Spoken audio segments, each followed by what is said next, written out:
So, to the situation in Poland, where the state energy company says it's making changes that will ensure the gas keeps flowing, supplies and other areas, other sources, for example, like the Czech Republic and Germany. However, the German economy minister has said it's important that Europe remains together. The only thing important to me is that Germany doesn't pay in rubles and does not give in to the blackmail, and that we act in European unison. So this gas shortage, you and I have talked about it many times, pretty much since the invasion earlier this year. Severe consequences economically, because it does affect all of Europe. The Bundesbank in Germany says an immediate embargo on Russian gas would cut the country's growth by 5%. That would, of course, tip into recession. ING says a wider gas ban would drive inflation higher and a recession across Europe. I happen to think a 5% reduction in Germany's GDP would certainly push the rest of Europe down as well. Katharina Utermöhl is the Senior Economist for Europe at Allianz. She joins me now from Frankfurt. As we are discussing this, I think the single most important thing I need to understand, and perhaps our viewers too, is what is the effect if Putin turns off the tap? Hi, Richard. Yeah, that is the big question, I think, that we're all trying to answer. Clearly, what Russia has shown yesterday with the announcement that it will turn off the tap to, or it has turned off the tap to Poland and Bulgaria, is that it's ready to hold EU energy imports or exports to the EU. So it is a warning shot in the end, and now, you know, it's a warning shot in the sense that the immediate economic impact for those economies will not be large. But of course, next in line could be Germany and Italy. And for Germany, what we would expect is clearly a recession in the second half of the year. So if that were to happen, let's say Germany does go into recession, and one imagines that Italy wouldn't be too far behind if they were cut as well. Can the rest of Europe withstand recession with Germany down?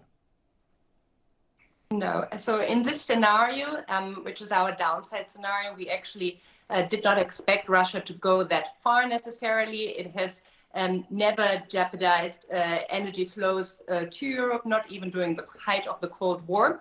In this downside scenario, which we call blackout, we would expect the whole Eurozone, in fact, the whole EU to slip into recession.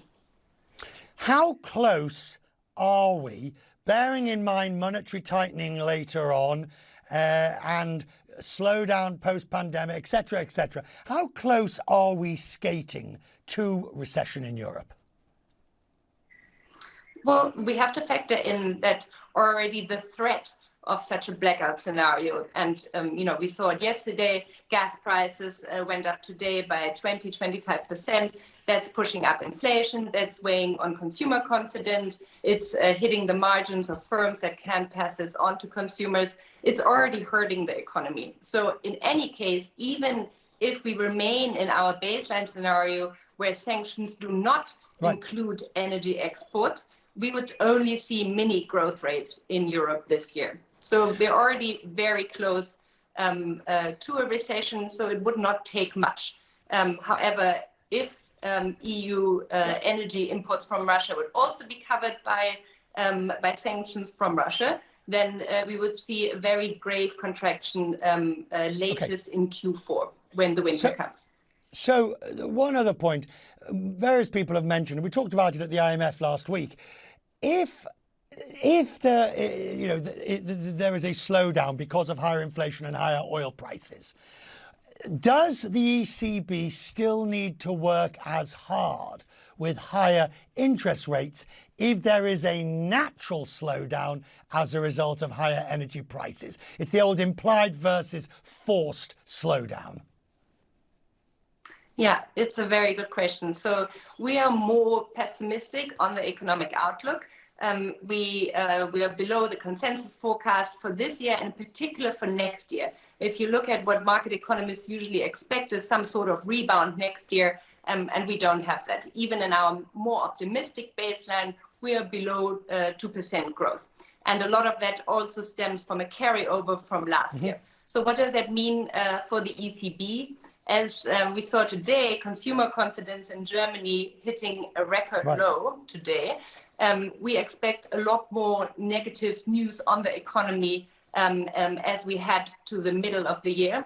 And therefore, we would also see hawkish expectations become a little bit tamer, and the ECB not having to raise rates, to 1.5% as widely expected by next year.